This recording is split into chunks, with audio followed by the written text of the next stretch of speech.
Oke guys, so hari ini gue bakal ngebahas tentang salah satu alat fitness yang lagi booming di Indonesia. Jadi gue nggak tahu ini udah booming lama atau apa, tapi menurut gue kayaknya baru booming ya, lagi terkenalnya.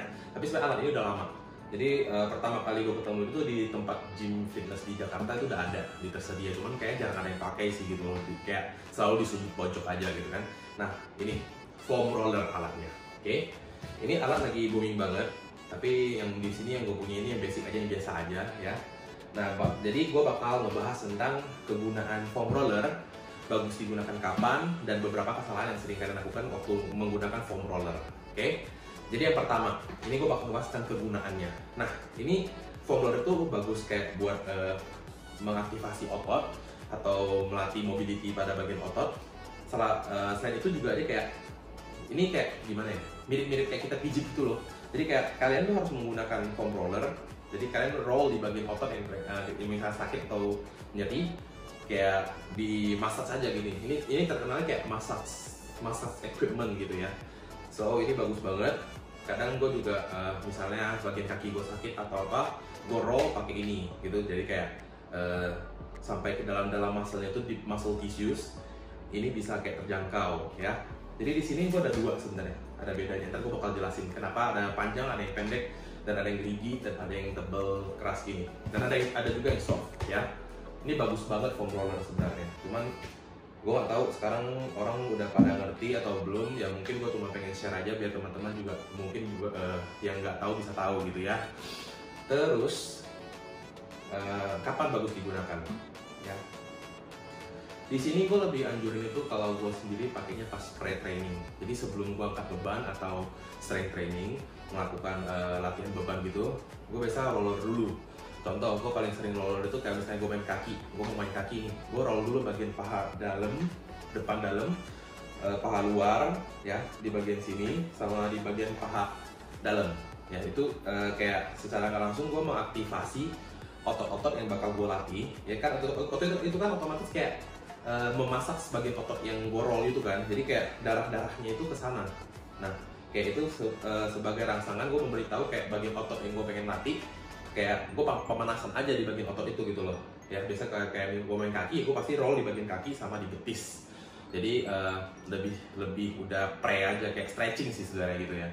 Nah, tapi juga bisa kalian gunakan pas post training atau sebelum tidur. Kalau gue sih gue lebih suka gunainnya sebelum tidur ya.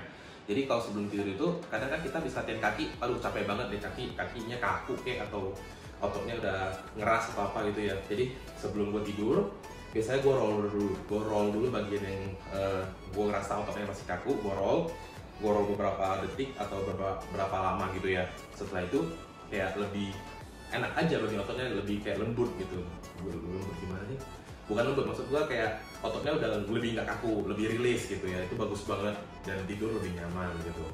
Nah jadi gue lebih saranin sebenarnya sih di pre-training, karena pre-training kan biasanya kita datang itu bagian otot yang pengen kita latih belum panas gitu ya, belum siap. Nah ini salah satunya yang bisa bantuin buat kita mengaktifasi bagian otot yang pengen kita latih. Oke, terus gue bakal ngebahas tentang beberapa kesalahan yang sering dilakukan waktu gunain foam roller gitu ya. Nah, yang pertama ini paling sering itu kesalah memilih foam roller. Jadi di sini aku punya yang foam roller pendek dan foam roller yang panjang ya. Jadi di sini ini benar-benar beda, bukan sama gitu loh.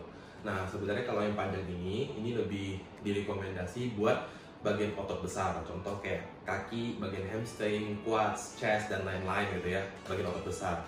Nah di sini yang kecil ini, yang pendek ini lebih recommended buat bagian otot kecil, contohnya tangan, bicep, forearm dan lain-lain. Nah terus di sini juga ada jenis-jenisnya nih. Ini yang aku punya, yang panjang, ini yang keras banget. Biasanya kalau di beberapa klub di Jakarta, tempat gym itu mereka nyediain yang keras sama bergerigi dan yang soft. Nah yang soft itu benar-benar lembek banget, itu kayak busa lah tapi lebih keras dari busa. Nah itu lebih bagus buat beginner, itu aku recommended buat beginner. Tapi buat teman-teman yang udah sering ya mungkin yang ini udah cukup atau cocok sih gitu loh. Nah kalau ini benar-benar lebih ke advance sih ya, karena ada geriginya. Gak semua orang juga langsung tahan pakai yang gerigi, karena benar-benar sakit banget kalau kena ke bagian otot yang kita pengen roll gitu loh. Nah makanya kalau buat teman-teman yang pengen, ini gue lebih rekomendasi buat yang advance. Dan ini lebih ya ke beginner dan lebih udah mulai bisa lah gitu, ini oke kok. Kalau biasa aku pribadi aku pakai ini karena ini benar-benar sakit banget. Terus kesalahan berikutnya adalah pas rolling terlalu cepat. Nah sebenarnya cara kerjanya ini kita rolling di bagian otot itu, misalnya di bagian paha ya, ini di bagian paha kita rollnya itu pelan-pelan, jadi bukan kayak cepet-cepet. Jadi benar-benar tujuannya memang sakit ya, ini sakit banget buat otot kalau awal belum pernah. Jadi tujuannya memang kita menekan bagian otot yang pengen kita roll, menekan ke dalam. Jadi benar-benar menekan sampai ke dalam bagian dalam otot, jadi muscle tisusnya kena gitu loh. Jadi kalau terlalu cepat juga nggak berguna. Jadi lebih bagus kalian tuh rollnya pelan-pelan. Misalnya 1-2 detik, 1, 2, 3, 4. Ini baru berasa bagus. Nah itu paling sering kesalahannya adalah orang gunain doang terus kayak ngerollnya cepet-cepet gitu. Itu benar-benar nggak ada guna. Nah next kesalahan berikutnya adalah tiap hari ngeroll, tiap hari gunain foam roller. Sebenarnya di sini foam roller itu bagus, tapi bukan dalam arti kalian menggunakan foam roller tiap hari itu bener-bener kayak recovery bakal cepat, enggak. Jadi sistem kerjanya itu seperti orang pergi pijit gitu loh. Kalau kalian pergi pijit, nggak mungkin kan tiap hari. Biasanya kalau kalian pijit badan itu hari ini pijit, besoknya itu pasti udah kayak sakit semua atau ya capek atau apa gimana ya. Tapi relax kan badannya, cuman ototnya itu capek. Nah, melainkan ini juga hal yang sama. Ketika ini diperlukan untuk ngeroll bagian otot yang habis kita latih biar recovery cepat, tapi besok kan pasti udah kayak nyeri itu. Nah itu biarin aja recovery, jangan di roll lagi, jangan di tiap hari roll. Jadi tiap hari roll pun nggak bagus.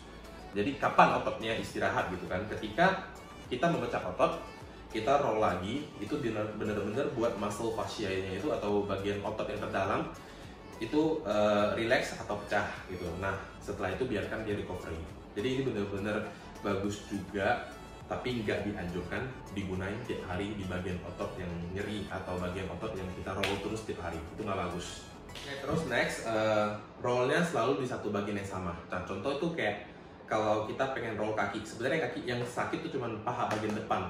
Nah tapi kita roll cuma pakai paha bagian depan, nah itu bener-bener nggak bagus atau nggak recommended. Jadi teman-teman yang lagi mau roll bagian paha itu, kalau mau roll bagian paha depan dan belakang semuanya seimbang, di roll aja gitu loh. Jangan cuma fokusin di satu spot yang pengen kita roll. Jadi aku lebih recommended kalau misalnya mau roll bagian atas ya udah roll aja bagian chest, back, semuanya sekalian di roll gitu loh. Kalau mau bawah sekalian dari kaki, quads, hamstring, calf itu semua di roll gitu. Ada juga kesalahan cara penggunaan. Contoh pas pakainya itu posturnya aneh atau posturnya salah gitu loh. Contoh ketika kita mau ngeroll bagian upper back, kita malah gunain tangan buat ngebantu gitu. Sebenarnya kan memang benar-benar kita fokusin di back buat di bagian upper back itu ketekan gitu ya, dan biar benar-benar kena. Jadi jangan sampai kayak menggunakan posturnya agar menahan rasa sakit, jadi sehingga nggak terlalu kena gitu loh. Itu benar-benar sayang, cuman nggak efektif gitu. Nah yang terakhir itu paling sering adalah tentang pernapasan. Ketika kita roll, kadang kan memang agak sakit ya. Jadi pas sakit itu kalian jangan tahan napas, justru sebisa mungkin kalian kayak ngeroll, rasakan bagian otot yang kalian roll, terus tetap bernapas seperti biasa. Itu bagus buat sirkulasi darah dan agar darah ke bagian otot tersebut gitu loh. Nah kalau kalian tahan napas mah kayak menurut aku sih nggak ada guna ya, nggak bagus gitu loh. Jadi yang paling diperhatikan itu sebenarnya pernapasan, mau waktu weightlifting, cara ngangkat bebannya pernapasannya bagaimana, mau dia foam roller pun atau apapun, sebenarnya pernapasan adalah kunci utama dari semuanya. Itu bagus banget. Jadi jangan pernah tahan napas deh, kalau misalnya lagi angkat juga sama, lagi rolling juga jangan pernah tahan napas. So sekian dari gua.